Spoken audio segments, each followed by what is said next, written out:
En mars 2011, des ouvriers rénovant un ancien hôtel du 8e arrondissement de Paris ont fait une découverte qui allait rouvrir l'une des affaires les plus troublantes de la capitale française. Derrière un mur de plâtre, parfaitement dissimulé depuis plus de 2 décennies, se trouvait une valise en cuir rouge. À l'intérieur, des vêtements d'enfants parfaitement conservés, des jouets des années 80 et surtout une carte d'identité au nom d'Alexandre Vaillant, 12 ans, disparu sans laisser de traces le 15 septembre 1990. Comment cette valise a-t-elle pu rester cachée pendant 21 ans exactement? Et que contenait-elle d'autre qui allait bouleverser la vie de dizaines de personnes et révéler l'un des secrets les plus sombres de l'industrie du spectacle française?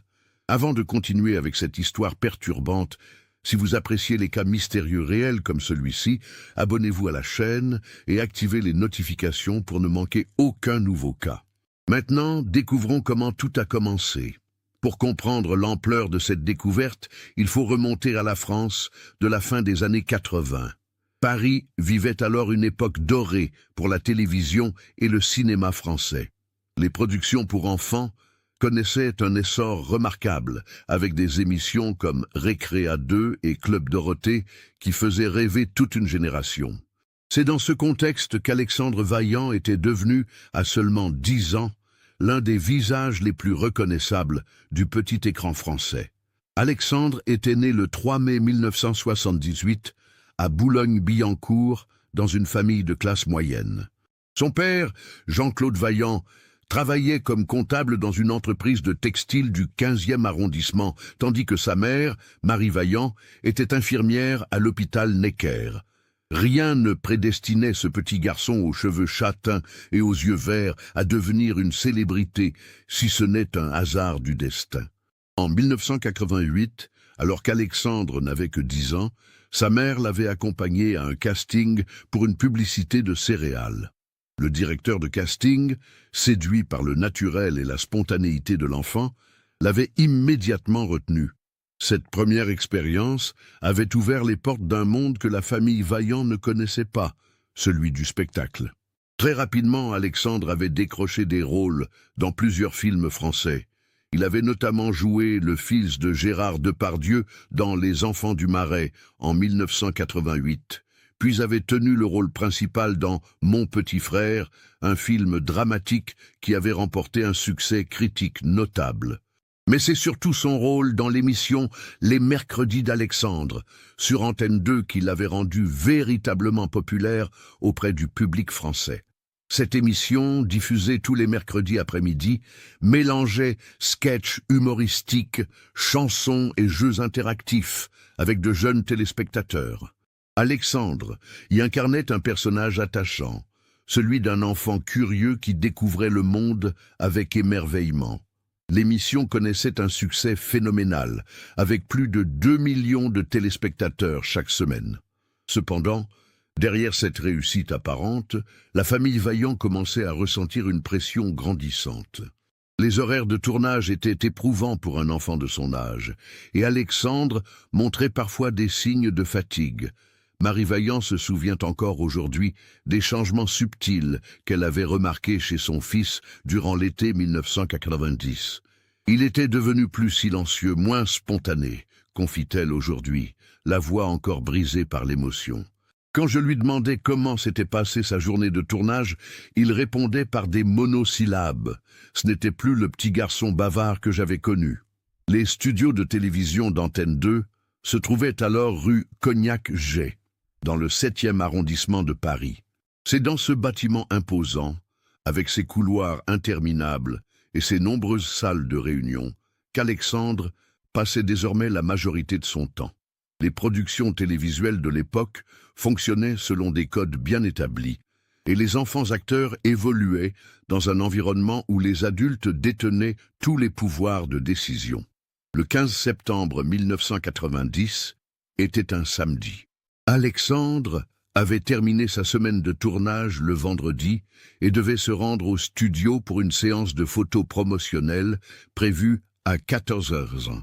Cette séance était organisée par Marc Fontaine, le producteur exécutif de l'émission, un homme de 45 ans qui avait bâti sa carrière dans l'industrie télévisuelle française depuis les années 70.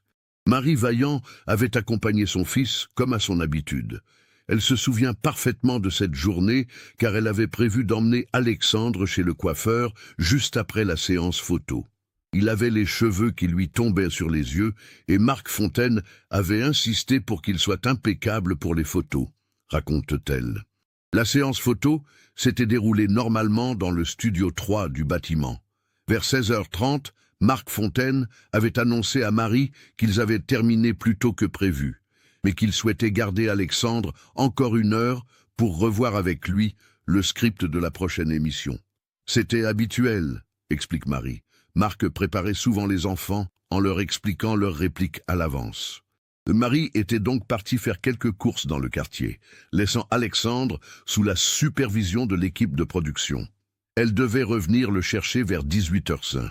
Quand elle est revenue au studio à l'heure convenue, le gardien lui a dit qu'Alexandre était déjà parti. « Je n'ai pas compris tout de suite », se souvient Marie. « J'ai pensé qu'il y avait eu un malentendu, que quelqu'un l'avait ramené à la maison. Mais quand j'ai appelé chez nous, Jean-Claude m'a dit qu'Alexandre n'était pas rentré.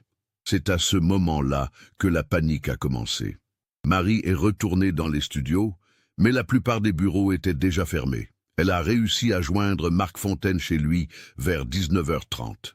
Ce dernier lui a expliqué qu'Alexandre était parti vers 17h15, disant qu'il avait rendez-vous avec sa mère dans le hall d'entrée. « Mais je n'avais jamais dit ça, » insiste Marie. « Je devais venir le chercher au studio, comme toujours. » Alexandre le savait parfaitement. Jean-Claude Vaillant avait immédiatement contacté la police. L'inspecteur Laurent Mercier du commissariat du 7e arrondissement avait été chargé de l'enquête. Dès le dimanche matin, une battue avait été organisée dans le quartier, impliquant plus de 50 policiers et de nombreux volontaires. Les témoignages recueillis ce jour-là étaient contradictoires. Le gardien des studios, Henri Dupont, affirmait avoir vu Alexandre sortir seul du bâtiment vers 17h15, portant sa veste en jean et son sac à dos rouge.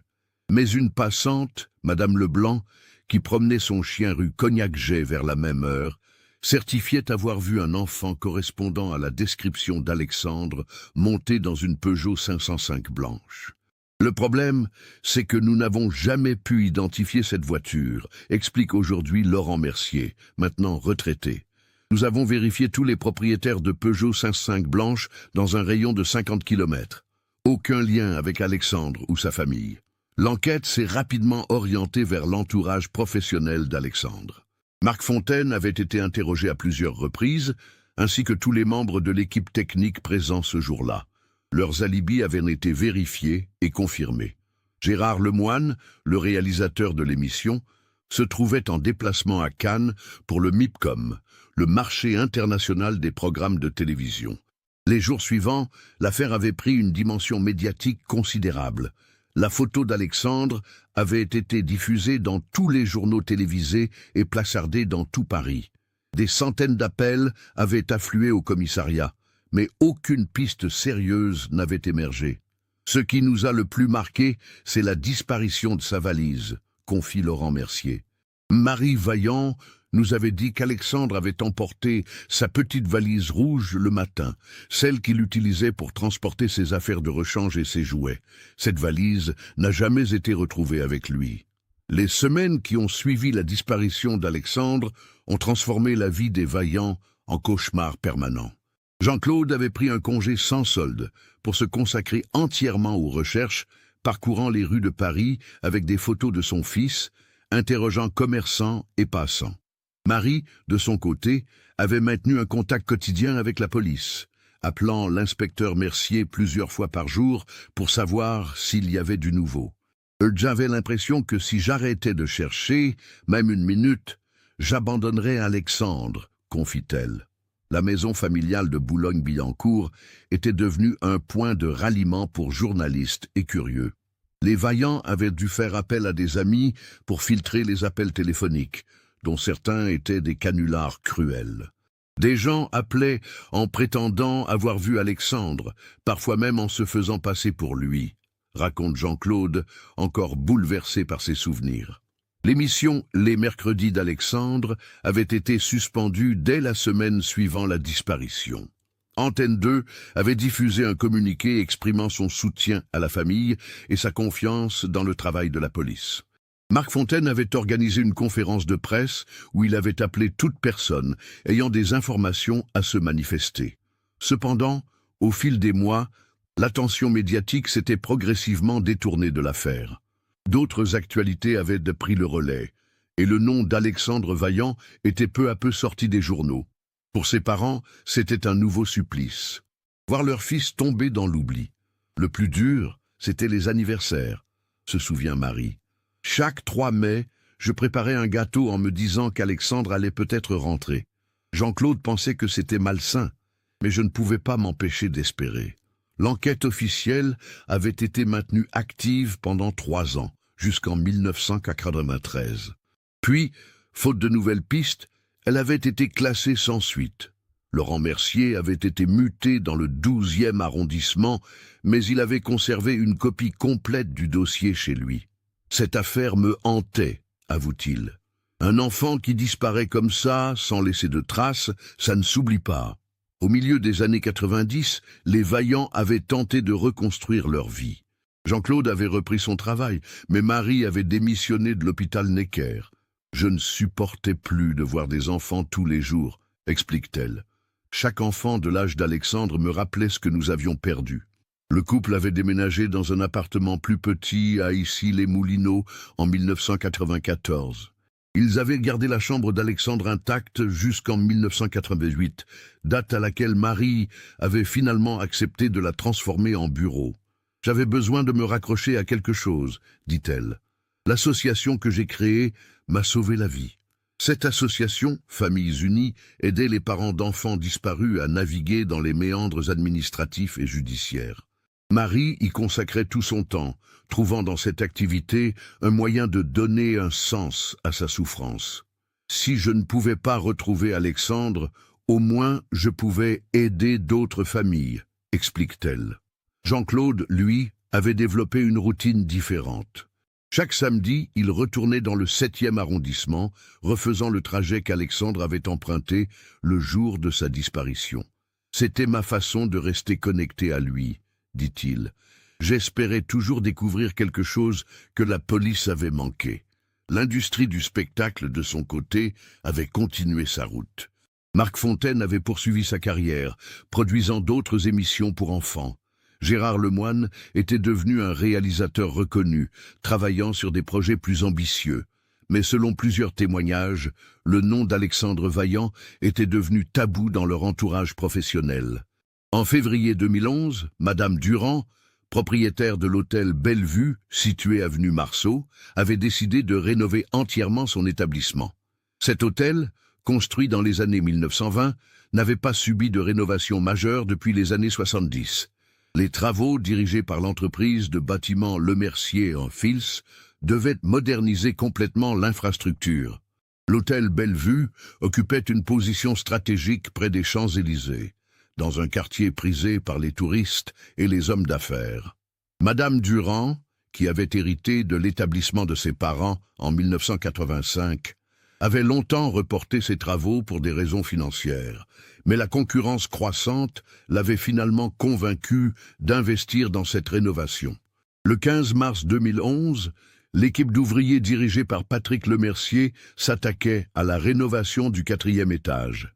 Cette section de l'hôtel, composée de 8 chambres, présentait des problèmes d'humidité que l'on soupçonnait provenir d'une fuite dans les canalisations murales. Nous avons commencé par démonter les cloisons pour accéder aux tuyaux, explique Patrick Lemercier. C'est là que nous avons découvert que la configuration des murs ne correspondait pas aux plans originaux de l'hôtel. En effet, entre les chambres 412 et 414, il existait un espace d'environ 2 mètres carrés qui n'apparaissait sur aucun plan. Cet espace avait été muré avec des matériaux différents du reste du bâtiment, suggérant qu'il s'agissait d'une modification postérieure à la construction. Au début, nous avons pensé que c'était un ancien placard de service, continue Patrick. Mais quand nous avons percé le mur, Nous avons senti une odeur de renfermé très forte. Et puis, la lampe torche a éclairé cette valise rouge. La valise se trouvait posée sur le sol de cet espace clos, parfaitement préservée malgré les 21 ans écoulés. L'absence d'humidité dans cette cavité avait permis une conservation remarquable. À côté de la valise, les ouvriers avaient également découvert un petit tabouret en plastique et quelques journaux datés de septembre 1990. Patrick Lemercier avait immédiatement contacté sa hiérarchie, qui avait à son tour prévenu Madame Durand.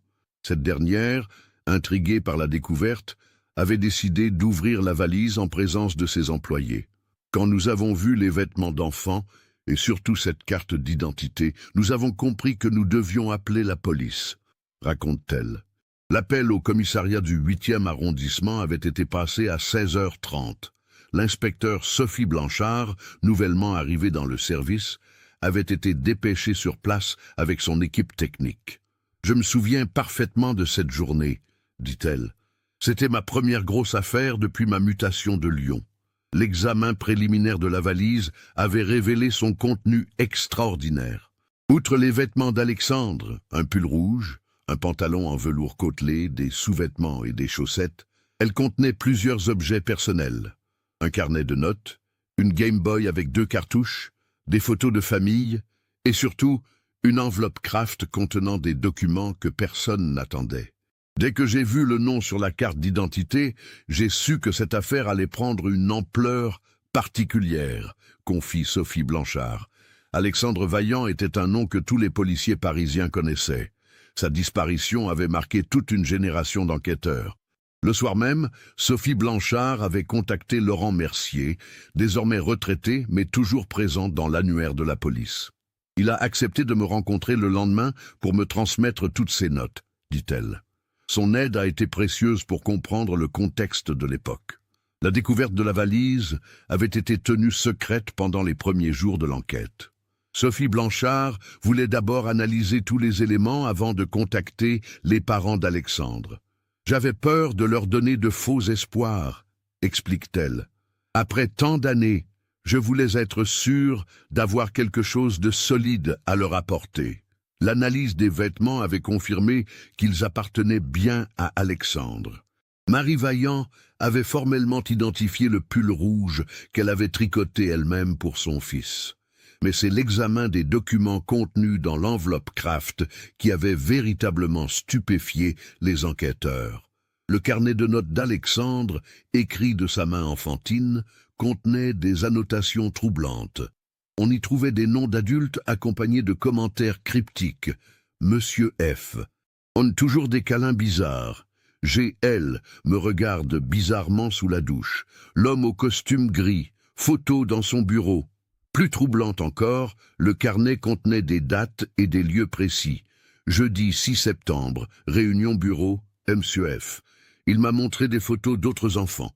Vendredi 7 septembre, GL. M'a demandé de rester après le tournage. Il m'a dit que c'était notre secret. L'enveloppe contenait également 6 photographies en noir et blanc, visiblement prises en cachette. Ces photos montrèrent des hommes en costume dans ce qui semblait être des bureaux ou des salles de réunion. Sur l'une d'entre elles, on distinguait clairement le profil de Marc Fontaine en conversation avec un homme non identifié. Ces photos avaient été prises par un appareil photo jetable, explique Sophie Blanchard. Alexandre avait manifestement documenté ses rencontres avec ces adultes. C'était un comportement exceptionnellement mature pour un enfant de 12 ans. L'enquête avait pris une nouvelle dimension. Sophie Blanchard avait discrètement interrogé d'anciens collègues d'Alexandre dans l'industrie du spectacle. Plusieurs témoignages avaient émergé, confirmant que le comportement de certains adultes autour des enfants acteurs était pour le moins questionnable.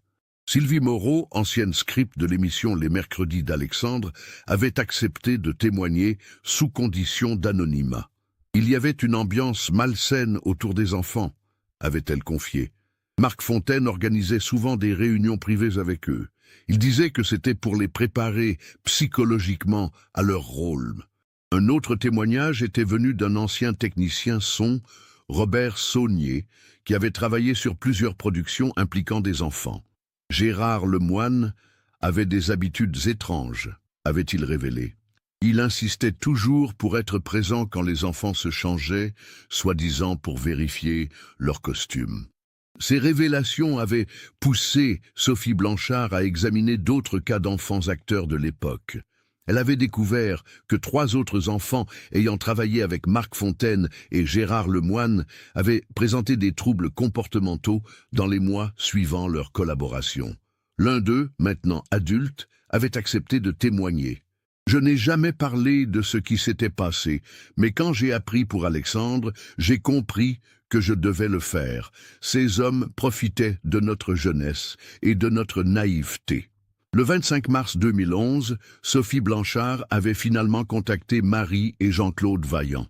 La rencontre avait eu lieu dans les bureaux du commissariat du 8e arrondissement en présence d'une psychologue spécialisée dans l'accompagnement des familles de victimes. Quand elle nous a montré la valise, j'ai immédiatement reconnu tous les affaires d'Alexandre, se souvient Marie. Mais quand elle nous a parlé du contenu du carnet, j'ai eu l'impression que le sol se dérobait sous mes pieds. Jean-Claude avait eu une réaction différente. J'ai d'abord ressenti une colère immense, puis une forme de soulagement. Enfin, nous allions peut-être savoir ce qui était arrivé à notre fils. La phase suivante de l'enquête avait consisté à localiser Marc Fontaine et Gérard Lemoine. Marc Fontaine dirigeait désormais une société de production audiovisuelle à Neuilly-sur-Seine. Gérard Lemoine, lui, s'était installé dans le sud de la France et réalisait des documentaires pour des chaînes de télévision régionales. Le 2 avril 2011, Sophie Blanchard avait organisé une opération coordonnée impliquant les polices de Paris, de Neuilly-sur-Seine et de Nice. À 6h du matin, Marc Fontaine et Gérard Lemoine avaient été simultanément interpellés à leur domicile. La perquisition du bureau de Marc Fontaine avait révélé un véritable trésor de preuves.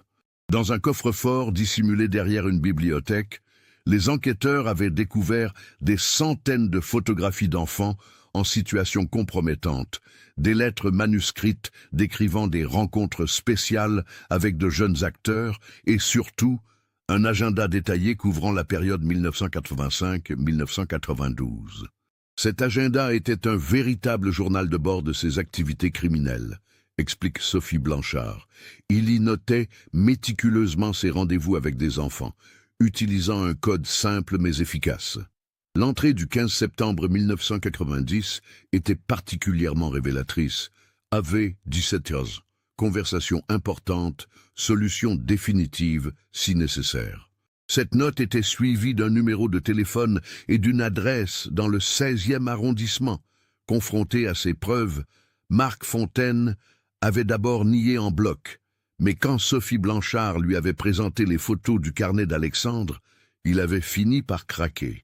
« J'ai vu ce petit garçon prendre des photos pendant nos réunions », avait-il avoué. « Et j'ai compris qu'il avait découvert nos activités. » Les activités en question constituaient un réseau organisé d'exploitation sexuelle d'enfants acteurs.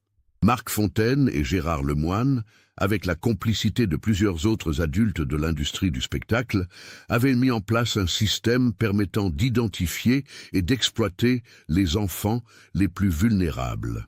Ils profitaient de leur position d'autorité pour isoler les enfants de leurs parents, explique Sophie Blanchard. Ils organisaient des séances de photos prétendument professionnelles, des répétitions privées, des déplacements soi-disant nécessaires pour la carrière de l'enfant. Gérard Lemoine, de son côté, avait adopté une stratégie différente lors de son interrogatoire. Il avait immédiatement accusé Marc Fontaine d'être le cerveau de l'opération, se présentant comme une victime de manipulation. « Marc me faisait du chantage », avait-il prétendu. Il avait des photos compromettantes de moi et menaçait de détruire ma carrière. Mais les preuves étaient accablantes. L'agenda de Marc Fontaine mentionnait régulièrement Gérard Lemoine comme un partenaire actif dans leurs activités. De plus, la perquisition du domicile de Gérard Lemoine avait révélé une collection de films et de photos similaires à celles trouvées chez Marc Fontaine. Le moment le plus troublant de l'enquête était venu avec la découverte du lieu mentionné dans l'agenda de Marc Fontaine. L'adresse du 16e arrondissement correspondait à un appartement que Marc Fontaine louait sous un faux nom depuis 1989. Cet appartement, situé dans un immeuble bourgeois de la rue de la Pompe, servait de lieu de rendez-vous pour le réseau. Quand nous avons fouillé cet appartement, nous avons trouvé des traces de rénovation récentes dans l'une des chambres, raconte Sophie Blanchard. Le parquet avait été changé en octobre 1990, soit un mois après la disparition d'Alexandre. L'analyse du nouveau parquet avait révélé des traces de sang sous les lattes. L'ADN correspondait à celui d'Alexandre, confirmé par des échantillons prélevés sur ses vêtements personnels conservés par ses parents. Face à cette preuve irréfutable, Marc Fontaine avait finalement avoué. Le 15 septembre 1990, il avait effectivement emmené Alexandre dans cet appartement sous prétexte d'une séance photo spéciale. « Je voulais juste lui parler », avait-il prétendu, lui expliquer qu'il devait arrêter de prendre des photos.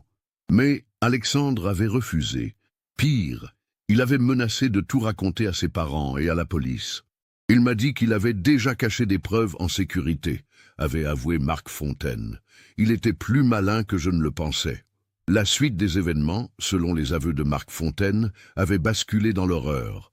Face aux menaces d'Alexandre, il avait pris peur et l'avait frappé avec un objet lourd. « Je ne voulais pas le tuer », avait-il plaidé. C'était un accident. Gérard Lemoine était arrivé dans l'appartement peu après. Ensemble, ils avaient décidé de faire disparaître le corps d'Alexandre. « Nous avons paniqué », avait admis Gérard Lemoine. « Nous savions que sa disparition créerait un scandale, mais nous ne pouvions pas prendre le risque qu'il parle. » Le corps d'Alexandre avait été enterré dans le jardin de la maison secondaire de Gérard Lemoine, en Normandie. La valise d'Alexandre, avec ses affaires personnelles et surtout les preuves qu'il avait rassemblées, avait été murée dans l'hôtel Bellevue par un complice du réseau qui travaillait dans le bâtiment. Il pensait que la valise ne serait jamais découverte, explique Sophie Blanchard. L'hôtel était un endroit parfait pour cacher des preuves. Qui aurait l'idée de rénover un mur au 4e étage d'un vieil hôtel parisien? Les aveux de Marc Fontaine et Gérard Lemoine avaient permis de reconstituer précisément les dernières heures d'Alexandre Vaillant. Le 15 septembre 1990, après la séance photo officielle, Marc Fontaine avait effectivement proposé à Alexandre de l'emmener dans un studio privé pour des photos plus artistiques. Alexandre, habitué à faire confiance aux adultes de son entourage professionnel, avait accepté. Mais contrairement à ce que Marc Fontaine espérait, Alexandre n'était pas un enfant naïf. Depuis plusieurs semaines, il avait commencé à comprendre que les comportements de certains adultes autour de lui n'étaient pas normaux. Son carnet de notes le prouvait. Il documentait méticuleusement chaque situation qui le mettait mal à l'aise. Alexandre était un enfant exceptionnellement intelligent, confirme Marie Vaillant. Il avait toujours eu cette capacité à observer et à analyser les situations. Même petit, il posait des questions très pertinentes sur le comportement des gens. L'enquête avait révélé qu'Alexandre avait confié ses inquiétudes à une camarade de classe, Émilie Durand, quelques jours avant sa disparition.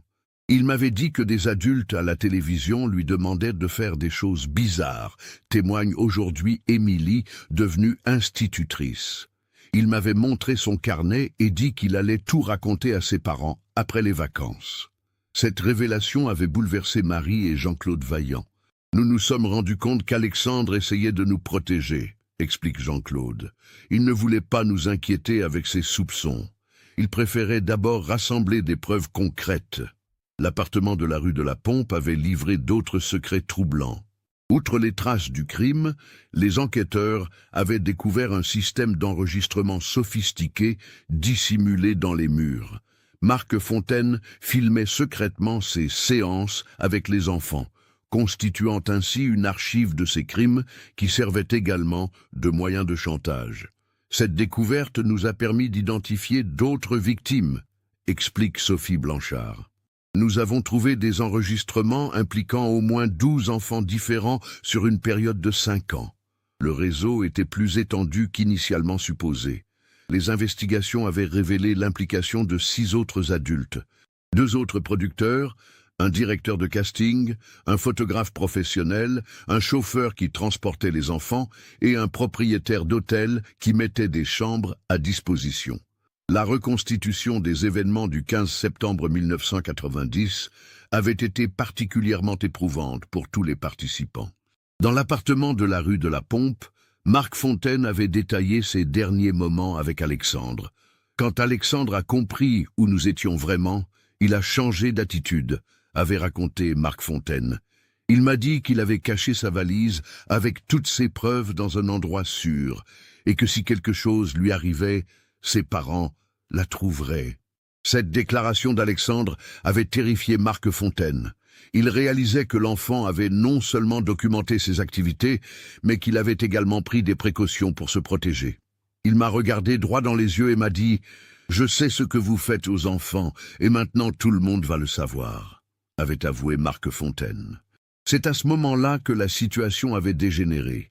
Marc Fontaine, pris de panique, avait frappé Alexandre avec un presse-papiers en bronze qui se trouvait sur le bureau. L'enfant était tombé et avait heurté violemment le coin d'une table basse. « Il y avait du sang partout », avait décrit Marc Fontaine. « J'ai compris immédiatement qu'il était mort. » Gérard Lemoine était arrivé environ 1 heure plus tard, alerté par un appel affolé de Marc Fontaine. Ensemble, ils avaient nettoyé l'appartement et transporté le corps d'Alexandre dans la voiture de Gérard Lemoine, une Peugeot 505 blanche, confirmant ainsi le témoignage de Madame Leblanc, qui avait vu un enfant monter dans une voiture de ce modèle. « Nous avons roulé jusqu'en Normandie cette nuit-là », avait avoué Gérard Lemoine. « J'avais une maison secondaire près de Deauville, héritée de mes parents. Nous avons enterré Alexandre dans le jardin, sous un vieux chêne. La valise d'Alexandre avait posé un problème différent. Elle contenait les preuves que l'enfant avait rassemblées contre eux, mais aussi ses affaires personnelles que ses parents reconnaîtraient immédiatement. Nous ne pouvions pas la jeter n'importe où, avait expliqué Marc Fontaine. Si elle était découverte, elle nous mènerait directement à nous. C'est là qu'était intervenu le 3e complice du réseau, Antoine Mercier, un entrepreneur en bâtiment qui avait des contrats avec plusieurs hôtels parisiens.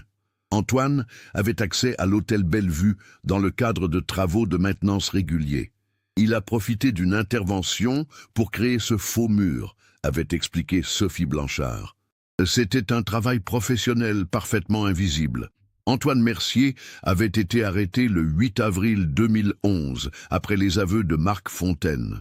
Confronté aux preuves, il avait rapidement avoué son rôle dans la dissimulation de la valise. « Je pensais que c'était juste pour cacher des documents compromettants », avait-il prétendu. « Je ne savais pas qu'un enfant avait été tué. » Le 12 avril 2011, une expédition judiciaire s'était rendue dans la propriété de Gérard Lemoine, en Normandie.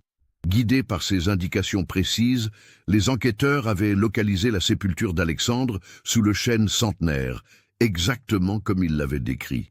Quand nous avons exhumé les restes d'Alexandre, j'ai pensé à ses parents, confie Sophie Blanchard. Enfin, ils allaient pouvoir faire leur deuil dignement. L'expertise médico-légale avait confirmé la version des faits donnée par Marc Fontaine. Alexandre était mort des suites d'un traumatisme crânien causé par les coups reçus et sa chute. L'examen avait également révélé des traces de sévices antérieurs, confirmant qu'Alexandre avait été victime d'agressions sexuelles avant sa mort. Pour Marie et Jean-Claude Vaillant, ces révélations avaient été un mélange de soulagement et d'horreur absolue. Apprendre qu'Alexandre était mort était terrible, mais savoir enfin ce qui lui était arrivé nous a permis de commencer à guérir, explique Marie. Le plus dur était d'imaginer sa souffrance et sa peur dans ces derniers moments. Les funérailles d'Alexandre avaient eu lieu le 25 avril 2011, soit 21 ans et 7 mois après sa disparition. La cérémonie, organisée dans l'intimité familiale, avait rassemblé une 50aine de personnes, dont plusieurs anciens collègues d'Alexandre, qui avaient souhaité lui rendre un dernier hommage. « C'était étrange d'enterrer notre fils quand il aurait eu 33 ans. » confie Jean-Claude. Mais en même temps, c'était libérateur. Nous pouvions enfin lui dire au revoir. Le procès de Marc Fontaine, Gérard Lemoine et leurs complices s'était ouvert le 15 septembre 2012, exactement 22 ans après la disparition d'Alexandre. L'affaire avait été jugée en cour d'assises de Paris, avec un retentissement médiatique considérable. Marc Fontaine avait été condamné à la réclusion criminelle à perpétuité pour meurtre sur mineur de 15 ans avec circonstances aggravantes. Gérard Lemoine avait écopé de 25 ans de réclusion criminelle pour complicité de meurtre et agression sexuelle sur mineurs. Antoine Mercier et les autres complices avaient reçu des peines allant de 8 à 15 ans de prison. La justice a été rendue, mais elle ne nous rendra jamais Alexandre, avait déclaré Marie Vaillant à la sortie du tribunal. Au moins, d'autres enfants seront protégés grâce à cette affaire. L'impact de l'affaire Alexandre Vaillant avait dépassé le cadre judiciaire. Elle avait révélé les dysfonctionnements profonds de l'industrie du spectacle française dans les années 80-90, notamment le manque de protection des enfants acteurs. Suite à cette affaire, de nouvelles réglementations avaient été mises en place pour encadrer le travail des mineurs dans l'audiovisuel. Cette affaire a servi de catalyseur pour repenser complètement la protection de l'enfance dans notre secteur, explique Martine Dubois, aujourd'hui déléguée générale du syndicat des producteurs audiovisuels. Nous avons mis en place des protocoles stricts, des formations obligatoires et des contrôles réguliers. L'association Familles Unies, créée par Marie Vaillant, avait connu un développement considérable après le procès. Elle accompagne aujourd'hui plus de 200 familles d'enfants disparus et a contribué à résoudre plusieurs autres affaires grâce aux méthodes développées durant l'enquête sur Alexandre. Le travail de documentation qu'Alexandre avait commencé nous a inspirés, explique Marie. Nous encourageons maintenant tous les enfants à tenir un journal de leurs activités, particulièrement quand ils évoluent dans des environnements à risque. Quant à l'hôtel Bellevue, il a été entièrement rénové et rebaptisé Hôtel Alexandre en mémoire du petit garçon. Madame Durand avait souhaité que cette tragédie ne soit pas oubliée. Une plaque discrète dans le hall rappelle qu'Alexandre Vaillant a contribué, par son courage et sa détermination, à protéger d'autres enfants.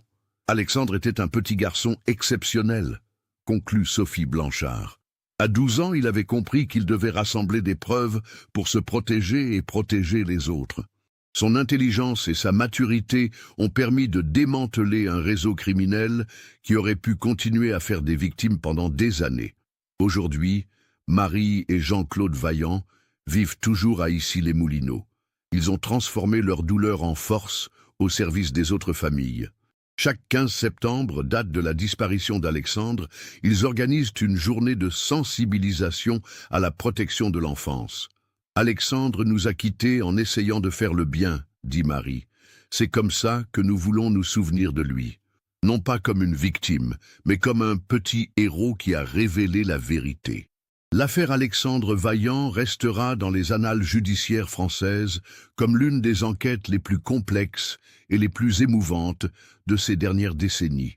Elle illustre à la fois l'horreur dont peuvent être capables certains adultes, mais aussi le courage extraordinaire d'un enfant qui a refusé de se taire face à l'injustice. Si Alexandre pouvait voir ce qui s'est passé après sa mort, je pense qu'il serait fier, conclut Jean-Claude. Sa valise, cachée pendant 21 ans, a finalement parlé pour lui. Et grâce à cela, justice a été rendue. Cette affaire nous montre comment un enfant courageux, face à des adultes malveillants, a trouvé la force de documenter leurs crimes malgré son jeune âge.